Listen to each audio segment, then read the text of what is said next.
భారత సురక్షా సమితి ఆధ్వర్యంలో తెలంగాణ రాష్ట్ర అవతరణ దినోత్సవ వేడుకలు.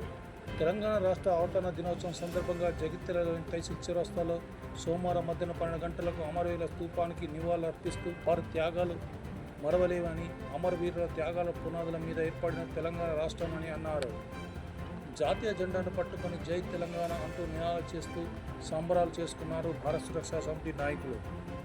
ఈ కార్యక్రమంలో భారత సురక్షా సమితి రాష్ట్ర ఉపాధ్యక్షుడు ఎస్ రాజు, అక్కినేపల్లి కాశీనాథం, చిట్ల గంగాధర్, గుప్పాల సత్యనారాయణ, సింగం గంగాధర్, అనుపురం శ్రీధర్, నరేంద్ర శ్రీనివాస్, దొనకొండ జనార్దన్ రెడ్డి, బండి సత్యనారాయణ, కొత్తకొండ బాలన్న, ఎడమల వెంకటరెడ్డి, మామిడాల రాములు, రాజేందర్, మాజీ కౌన్సిలర్ బండారి మల్లికార్జున, గొల్లపల్లి సత్యనారాయణ గౌడ్, రాపర్తి రవి, గాదాసు భూమన్న తదితరులు పాల్గొన్నారు.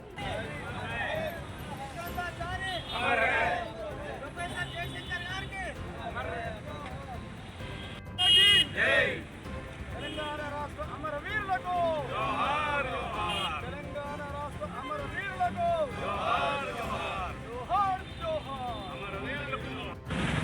మరి తెలంగాణ రాష్ట్ర ప్రజలకు శుభాకాంక్షలు భారత సురక్షా సమితి తరఫున తెలియజేస్తున్నాము. అనేక దశాబ్దాల పోరాటంలో అనేక మంది ఎందరో యువకులు ఆత్మ బలిదానంతో అసూలు పాసినారు. అనేక సంవత్సరాల పోరాటంలో మరి ఎన్నో సంవత్సరాల నుంచి బాధపడ్డటువంటి తెలంగాణ ప్రజానీకానికి 2001 రోజున 2014 రోజున మరి మన భారత రాష్ట్రపతి గారికి ఈ యొక్క తెలంగాణ బిల్లుకు సంబంధించినటువంటి యొక్క పేపర్స్ను పంపడం జరిగింది. మరి అదే రోజు వారు ఆ బిల్లుకు ఆమోదం తెలియజేయడం జరిగింది. జూన్ 2, 2014 తెలంగాణ ప్రత్యేక రాష్ట్రంగా ఆవిర్భవించినటువంటి యొక్క రోజు. మరి యొక్క ఫలితాలు ఈ రాష్ట్ర ప్రజలకు చెందాల్సిన అవసరం ఉంది. మరి ఆనాడు ఇంతమంది శ్రీకాంతచారి, కృష్ణయ్య, ప్రశాంత్ రెడ్డి తదితరులు చాలామంది పేర్లు మనకు గుర్తులేవు, కానీ చాలామంది వారి యొక్క ఆత్మ బలిదానంతో సాధించుకున్నటువంటి ప్రత్యేక తెలంగాణ కేవలం కొద్ది మంది చేతిలోనే బంధించబడి ఇప్పటికి 11 సంవత్సరాలు పూర్తయినా ఆశించినటువంటి యొక్క ఫలితాలు నేటికి ఇంకా మనం సమకూర్చుకోలేకపోతున్నాం. కాబట్టి దానికి కారణం ఈ యొక్క రాజకీయ వ్యవస్థ. ఈ రాజకీయ వ్యవస్థలో ఉన్నటువంటి ఒక రాజకీయ నాయకులు కేవలం వాళ్ళ కుటుంబం మాత్రమే బంగారమైనది, వాళ్ళ ఇంటిలోనే అనేక ఉద్యోగాలు వచ్చినాయి. మనం ఏదైతే లక్ష్యంతో ఇన్ని సంవత్సరాలు పోరాటం చేసి ఇంతమంది బలిదానం చేసి సాధించుకున్న తెలంగాణ నేటికి దుస్థితిలోనే ఉంది. కాబట్టి ఇకనైనా రాష్ట్ర ప్రభుత్వం కానీ అందరూ కన్ను తెలిసి ఏ లక్ష్యం కోసం, ఏ ధర్మం కోసం, ఏ న్యాయం కోసం, ఏ ఉద్యోగాల కోసం, ఏ నీళ్ల కోసం, ఏ నిధుల కోసం మనం సాధించుకున్న పోరాటం చేసి ఈ యొక్క ప్రత్యేక రాష్ట్రాన్ని ఆ లక్ష్య సాధన దిశగా మరి ప్రభుత్వాలు కృషి చేసి న్యాయం చేయాలని, ధర్మంగా అందరికీ సమన్యాయం జరిగే విధంగా చూడాలని భారత సురక్షా సమితి వారిని డిమాండ్ చేయడం జరిగింది. 2001 లోపల ఈ మేధావుల యొక్క కృషి ఫలితంగా వాళ్ళ యొక్క ఆలోచన విధానంతో 2001 నుంచి 2014 వరకు ఆ తెలంగాణ ఉద్యమం అనేటువంటిది వివిధ దశల లోపల కొనసాగుతూ వచ్చింది.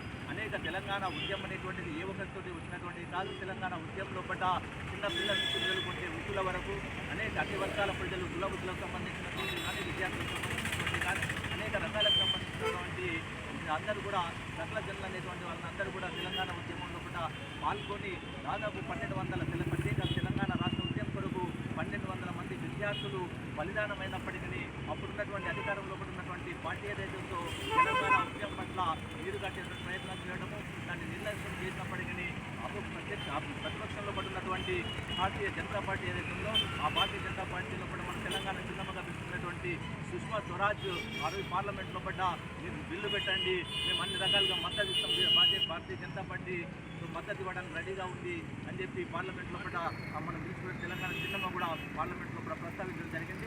ఆ విధంగా తెలంగాణ అనేటువంటిది భారతీయ జనతా పార్టీ యొక్క మద్దతుతోటి చివరికి ప్రత్యేక తెలంగాణను మనం సాధించుకోవడం జరిగింది. ఈ ప్రత్యేక తెలంగాణ లోపల మనం ఇప్పుడున్నటువంటి ప్రభుత్వాలు కానీ పాలకులు కానీ అన్ని వర్గాల ప్రజల యొక్క సంక్షేమం కొరకు, వాళ్ళ యొక్క అభివృద్ధి కొరకు కృషి చేస్తారని చెప్పి ఆశిస్తూ జై తెలంగాణ, జై భారత్. మన తెలంగాణ ఆవిర్భావం జరిగింది. అయితే గతంలో భారతదేశానికి 1947లో స్వాతంత్ర్యం వచ్చినప్పటికీ తెలంగాణకు స్వాతంత్ర్యం రాలేదు. అప్పుడు నిజాం నిరంకుశ పాలన కొనసాగింది.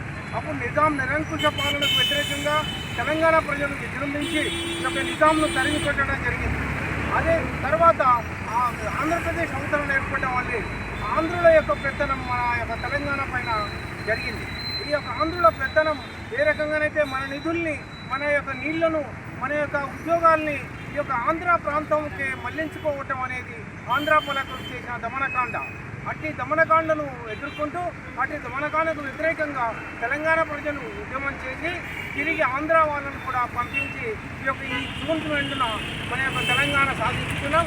అందుకు మనం యువకులు, విద్యార్థులు బలిదానాలు జరిగినాయి. దానికి మనం ఈరోజు భారత్ సురక్షా సమితి ఆధ్వర్యంలో తెలంగాణ ఆవిర్భావ దినోత్సవ శుభాకాంక్షలు తెలియజేస్తున్నాం.